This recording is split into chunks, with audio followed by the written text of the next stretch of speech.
Leviticus 11.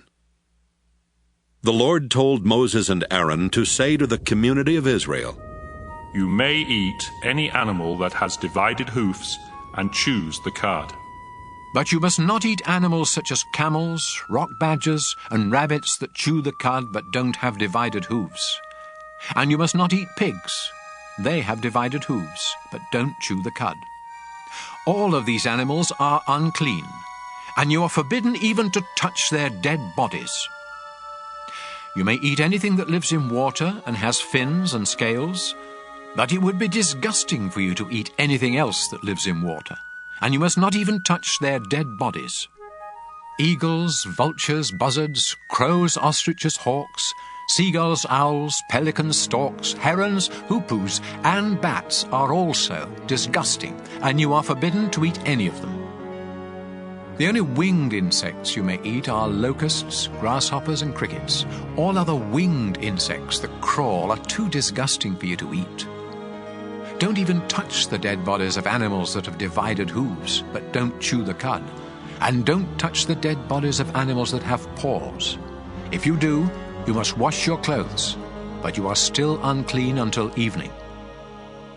Moles, rats, mice, and all kinds of lizards are unclean. Anyone who touches their dead bodies, or anything touched by their dead bodies, becomes unclean until evening. If something made of wood, cloth, or leather touches one of their dead bodies, it must be washed, but it is still unclean until evening. If any of these animals is found dead in a clay pot, the pot must be broken to pieces, and everything in it becomes unclean. If you pour water from this pot on any food, that food becomes unclean, and anything drinkable in the pot becomes unclean. If the dead body of one of these animals touches anything else, including ovens and stoves, that thing becomes unclean and must be destroyed. A spring or a cistern where one of these dead animals is found is still clean, but anyone who touches the animal becomes unclean. If the dead body of one of these animals is found lying on seeds that have been set aside for planting, the seeds remain clean, but seeds that are soaking in water become unclean if the dead animal is found in the water.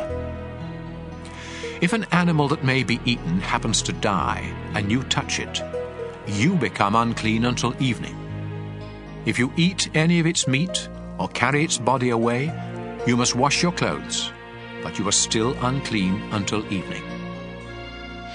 Don't eat any of those disgusting little creatures that crawl or walk close to the ground. If you eat any of them, you will become just as disgusting and unclean as they are. I am the Lord your God, and you must dedicate yourself to me and be holy, just as I am holy. Don't become disgusting by eating any of these unclean creatures. I brought you out of Egypt so that I could be your God. Now you must become holy because I am holy. I have given these laws so that you will know what animals, birds, and fish are clean and may be eaten, and which ones are unclean and may not be eaten.